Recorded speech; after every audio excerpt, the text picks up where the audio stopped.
Goeiedag Duet familie. Dis vir my baie lekker om vandag met jou te kan gesels oor die onderwerp van vas. Nou ek weet, in ons moderne samelewing kry vas nie noodwendig soveel ligtheid as wat dit veronderstel is om te kry nie. Nou as ons kyk in die eerste plek na wat Jesus te sê gehad het oor vas, kyk 'n mens na Matteus 6. In vers 2, wanneer jy liefdadigheid beoefen. Vers 5, en wanneer jy bid. En ook vers 16, wanneer jy vas. Nou belangrik, hierdie 3 konsepte van liefdadigheid, gebed en vas word as 'n eenheid bespreek. En dis nie as jy vas, as jy bid, as jy liefdadigheid beoefen nie, maar wanneer. Wat impliseer dat hierdie deel is van die gelowige se lewe. Nou Jode van ouds het definitief liefdadigheid beoefen, gebid en gevas. En so het dit dan oorgespoel ook na die vroeë kerk toe. As ons kyk na die lewens van Paulus en Petrus en die apostels, hulle het baie beslis gevas. En as 'n mens dan verder gaan, want dis die vraag, hoekom vas die kerk van vandag nie meer so baie nie? Kom ons kyk dan na die geskiedenis. Die vroeë kerk, as ons kyk na iemand soos Augustinus, definitief, vas was belangrik. Ons gaan ook verder in tyd aan, gaan na die reformatie toe in die 1500s.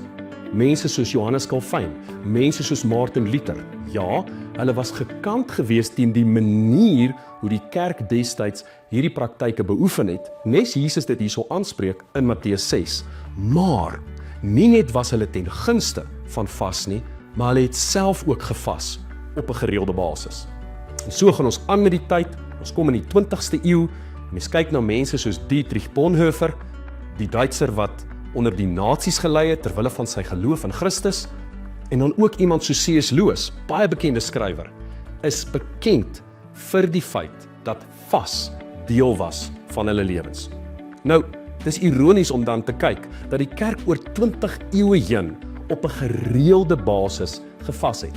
Inteendeel, as 'n mens kyk na die Didakai, die geskrifte wat geskryf is deur die aartsvaders net na die apostels, dan sal mens sien, hulle het gesê dat daar's 3 elemente wat deel is van 'n gelowige se lewe. Gebed, liefdadigheid en vas. Ironies, want dit belyn presies met die 3 aspekte wat Jesus sê. Nou, uit die aard van die saak. Mens kan met die verkeerde motiewe vas. Mens met die verkeerde motiewe kan bid. Of met die verkeerde motiewe liefdadigheid kan beoefen. Dit is nie die punt nie. Die punt is, ons word uitgenooi om te bid, om liefdadigheid te beoefen en om te vas. Dis 'n voorreg as volger van Jesus om ook te kan vas. Nou uit die aard van die saak, baie mense doen dit met verkeerde harte en met verkeerde motiewe. En dikwels sal mense sê, ja maar mense doen dit vir die verkeerde redes, so ek gaan glad nie vas nie. As dit jou opinie is, jy is geregtig op jou opinie. Die feit van die saak is, ons word ingenooi om te vas, as deel van 'n ritme in ons lewens, waar ons sê, kos is belangrik, maar vir nou is dit belangriker om te bid en by Jesus uit te kom, selfs as om my liggaamlike behoeftes te bevredig deur te eet. En dis presies wat vas is, ek draai na God toe. Onthou, 'n vas sonder gebed is net 'n dieet. Die idee is dat soos 'n mens vas, daai tye wat jy eintlik sou spandeer het om te eet, draai jy die gesig na Jesus. So jy wen ekstra tyd om te gesels met God.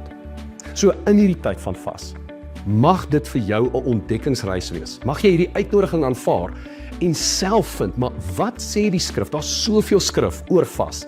Daar's soveel voorbeelde van vas in die skrif. Kom ons kyk na wat sê God se woord. Kom ons kyk na wat het die vroeë kerk gedoen, inteendeel, wat het die kerk gedoen die laaste 20 eeue. En selfs al los hierdie gesprek van vandag jou net met een vraag, is ek baie gelukkig. Hoekom het die kerk tot 'n groot mate ophou vas in die laaste eeu of 2? En is dit nie dalk nodig vir ons as gelowiges om terug te draai na hoe dit gedoen is in die verlede nie? Mag jy 'n wonderlike vastyd hê.